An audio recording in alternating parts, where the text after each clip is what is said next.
You brought us the idea that, of course, Alexander Wang was going to be part of this crucial team that Mark Zuckerberg is forming. This does seem to be yet another example of an acquihire by a big tech company.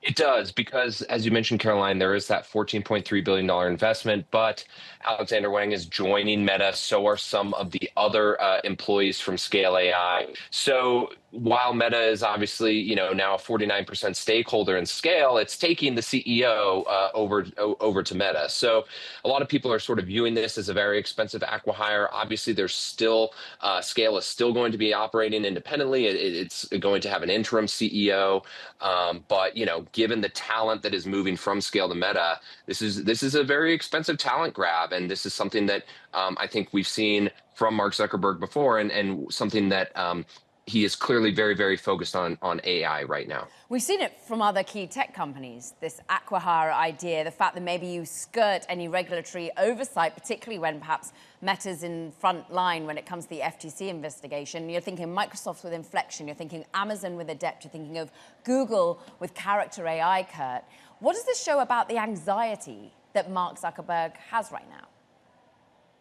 Well, part of the momentum here is because he felt like they are behind, right? We had a story a couple days ago about him building this new super intelligence AI team, and that was really motivated by the fact that their Llama 4 launch back in April was underwhelming, and that he felt that Meta was not keeping pace in the way that they should. So I think there's a real paranoia there. This is, a sort of a classic Mark Zuckerberg move for him to just get incredibly in the weeds on something that he feels his business is sort of lacking.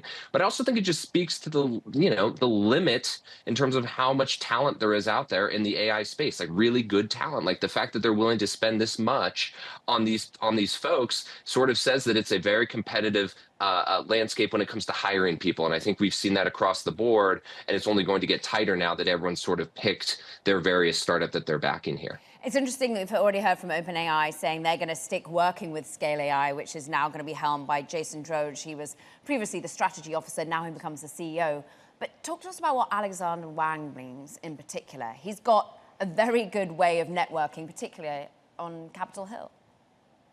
Yeah, so I've been told by several folks over the last week that Mark Zuckerberg just thinks that Alexander Wang is the best guy. He thinks he is so talented. He's super bullish on this guy. I believe he's just 28 years old.